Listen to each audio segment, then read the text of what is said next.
Hey guys, it's Landon from Scorpius HD. Welcome back to another video. Today you guys meet me in my car today because today I'm just going to be talking about a couple of things. This video is not going to be a regular video because I'm not really going to be talking about my car a lot today's video. I'm mainly just going to be talking about my brand new job that I have. I'm going to be telling you guys about the positions I have in that job, my income I make per month, or really per 2 weeks really. And also how, like, if I should, like, recommend it for you guys, so like if I would recommend it for you guys. So that's what we're going to be talking about in today's video. So without further ado, let's go ahead and get started. So now let's go ahead and first of all talk about where I work. So now I work at this little barbecue place called Tickle My Ribs Barbecue. It's a little place that actually just opened. They actually have no more stores open right now. So if you guys want to come to where I work, so far we are the only one in the world right now. So if you guys want to come travel all the way to the world to come over here, and that'll make my manager really happy. So if you guys want to do that, I would definitely recommend it. And yeah, that's pretty much where I work. So now let me go ahead and talk about all the positions I have. So now I have 3 positions, or really 2, because I really have 3, but the other one I'm not really good at because I'm very shy. So that's why I really don't do 3. I really just do 2. So the first one I do is I do dishes. Like, I wash all the dishes that come through, and the 2 I'm also support. And if I was going to be doing cashier, I would also be cashier, because the thing is, I'm very, very shy, so I do not like doing stuff like that. I actually like talking to people who I've never met before. And so what I do with dishes, as a dishwasher, after all the customers take all their trays, and they actually put them in a little bin right above the trash can. And actually, I'll get to the trash cans in just a minute, because I work at the trash cans as well. And so after all the customers get their trays done, the support team, which is what I'm also a part of, they actually go around and actually look around to see if there's any, like, they actually go over there to where the buckets are. Customers actually put their trays in a little bucket, and it's a bucket about this big, and they have little trays that are about this wide, or little cup things with holes in them. I forgot what they're called. But there's 2 different types of trays that can go in there, and we would go around and make sure that there's no trays in there. So I would go over there, we would grab the trays, we'd actually bring them to the dishwasher, which is also a position that I have. So now what I do as a dishwasher, after all the trays and stuff come in, also stuff like pots and pans and spoons and forks and stuff from the cooking area. Whenever a dish comes in, there's a big old tower. It's made out of metal, and it's big. It's very, very big, and it has a handle that you can lift up and down, up and down, up and down. And inside that, there's 2 rotating blades, one on the bottom and one at the top. They each squirt out water and also stuff to clean the dishes with, like detergent, or like dishwashing detergent and stuff. There's also these 4 big trays. There's big trays that you actually have to put the dishes on top of to actually slide them in. Things like spoons and forks and stuff like that. You actually have to put another tray on top of it. You actually slide it in there to where they don't fall out, because the reason why you don't want it to fall out is because there's a hole, there's a big, here's the tray, and there's a hole at the bottom corner with a plunger in it. If you remove the plunger, all the water that's filled up in there will actually drop out to actually clean it all out. And you would first of all want to put that plunger into that hole to where no water comes in. Then there's a 3-button slider at the top. You gotta press it. It says off, on. You have to press on, off, on, and then fill. You would hold down the fill, which would actually fill up the dishwasher just to where you know you have to fill it up. If it's not filling up, then there's an issue, and the dishes won't get washed, because the dishwasher won't wash anything because there's no water in it. So after it gets filled up to the right way, you just let go of that, and then that's when that right there is when all of the dishing goes in. You want to put pots upside down, because like I said, there's a jet that disposes water at the top and one at the bottom, to where stuff like pots can be placed upside down and can still get into it, even though they're facing flat on the tray. It's a 3-minute process. And then after that, the thing is that, like, spoons and forks, you have to put them underneath big pots, because to where they don't fly out. Because like I said, going back to that, if spoons actually get stuck in that hole where the plunger is, the water will actually leak out, because obviously the spoon is actually preventing the plunger from letting all the water out, keeping all the water in. All the water is going to keep leaking out. So That's why you always want to put something on top of the little things, like tiny, like spoons, forks, and knives and stuff, or small knives, like, you know, like spreading knives, how they have at some restaurants. After that, you would slide the tray back out. Then there's a drying rack that's like right behind it. You have to just put the dishes on that tray for about 10 to 15 minutes, and then after that you would take those dishes and put them up on the racks where they're meant to be gone. Now I'm going to go and talk about my support job. So now, what I do as a support, what support people do is they actually, I don't do this part, but what most support people are supposed to do is supposed to go around and see how people are doing, if they need anything, like if they need a refill or if they want something else to eat. That's what they do. They also see how everybody's doing. That's pretty much what we do. I don't like to do that. I do that sometimes. I'm just such a shy person. I really don't feel like doing it. I just really am just nervous doing it. So, thing is that support members, they also do other things. So, I'm going to say to you guys the supports that I do as I support most of the time. So, what I do as support most of the time is I go around, like I said near the beginning, I check bins for any trays that the customers have left when they left. And I'm looking for trays that customers left in the bins before they left. You guys know what I mean.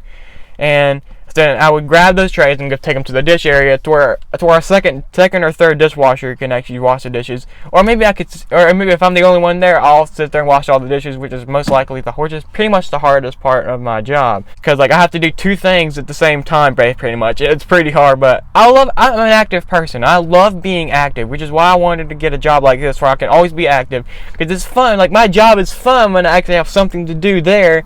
When it's not fun, because literally we can't have phones back there. There's no seats back there.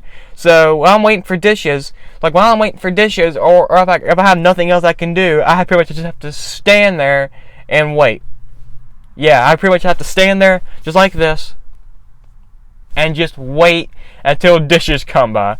And it's a really boring job when I have nothing to do. Whenever I have something to do, it's very, very fun. So if you guys don't want something that can be kind of that sometimes you'll be active and sometimes not, I would not recommend it. But if you're a person who doesn't mind being like taking time to do things, or like waiting to do things, or like just standing there, it could be a good job for you. Think about that's thrill. I'm making $8 an hour just for standing there. It'd be cool though, but sometimes it's boring. Cause like I said, I like being active. That's why I have a freaking bike and I ride it every single day. What I also do is I also help assist cooking things. I pretty much help assist them. I'm pretty much like a support. I'm pretty much giving people support.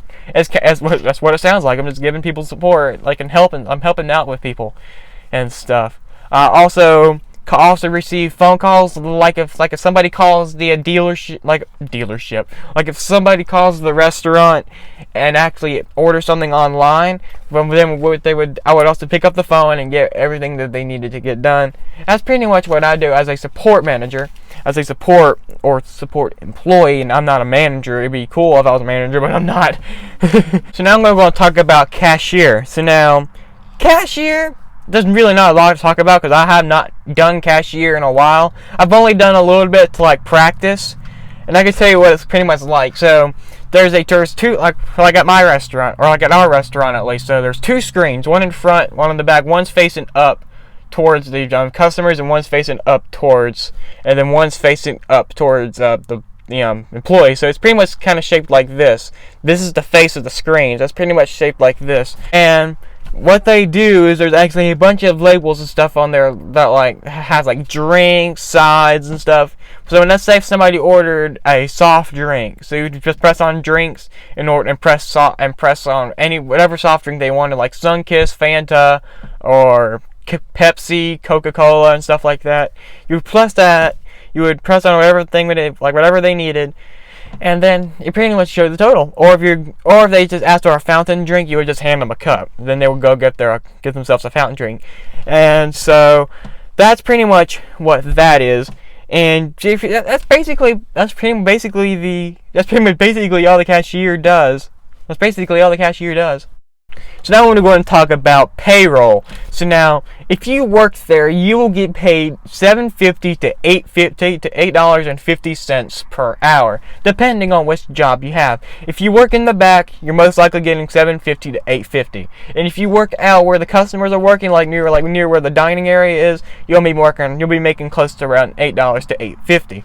I work at both, so I make about $8 to $8.50. So that's pretty much what I work in the back, and I also work in the front, and I make about $8 to $8.50 an hour. When the turn is about $200, which is I think about $250 a week, and actually we get paid every 2 weeks. So my first paycheck is just close to $600. Or no, think about that. That's way too expensive. I'm gonna guess about. I'm not good at math. Something close to $500. Maybe you know what? Yeah, it could be close to 600. About maybe 550, maybe 560, something like that. But the thing is, because of taxes, maybe close to around 400. So yeah, like the job you can get paid a decent amount. It's just not like what you would expect. After I turn 17, I'm going to go work at UPS, because at UPS, just for loading trucks, you can get paid $12 an hour. So after I turn 17, that's where I'm going. So that's where I'm headed. I'm not working at this restaurant, because yeah, working at a restaurant is okay, but it's not something that I like doing. I like doing something that I like doing. Like, that's why after I get my license, I'm actually going to go work at a mechanic shop, because I love cars. And when I love cars, I want to find a job where I can work on cars.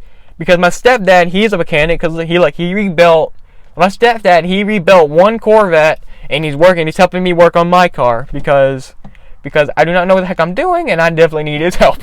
So, speaking of which, after I talk about this, I'm going to show you guys a little bit of what we got done to my car, just so you guys can know exactly how much longer that we got.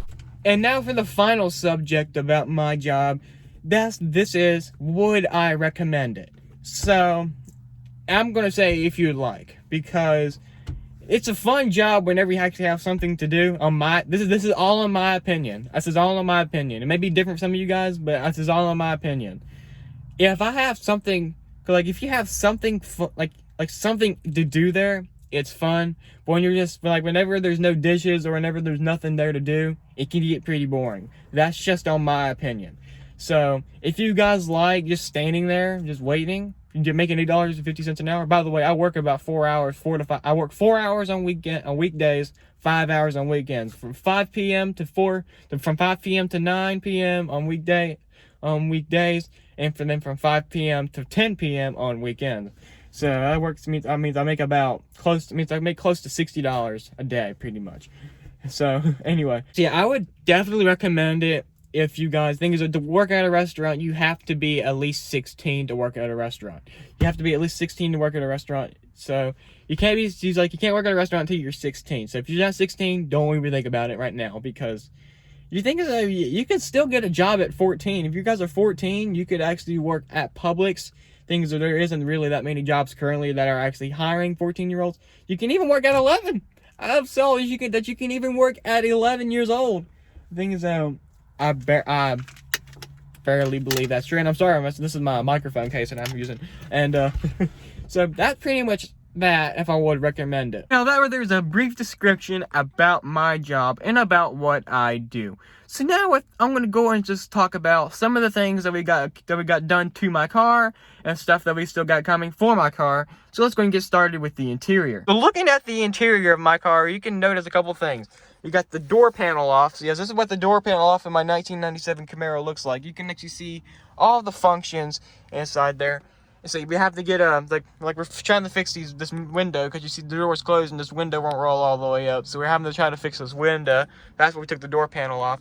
We're working on some fuses down there as well. And also we got the new dashboard in. Thing is that we're keeping plastic on it just in case. By the way, do not mind my phone mount. That's what I was using to mount my phone on. And so yeah, we have a new dashboard here. You're gonna be taking off the plastic wrap, hopefully after we're done working on the car. And back here, you see we got a lot of stuff we got to work inside here, like with this piece right here. We got a little bit of stuff to do. And if we go and move outside the car. So now outside the car, there's really only one big thing that we have done to the car so far. By the way, guys, I'm very, very sorry for the wind noise.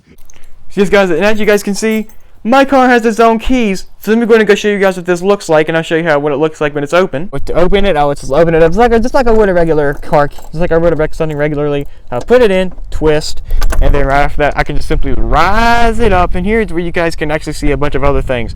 There's the spare tire. We found where the spare tire was. We also got to try to fix this piece here. We're actually not going to get a new piece, one of these. We're actually going to put this back in there just the way it is.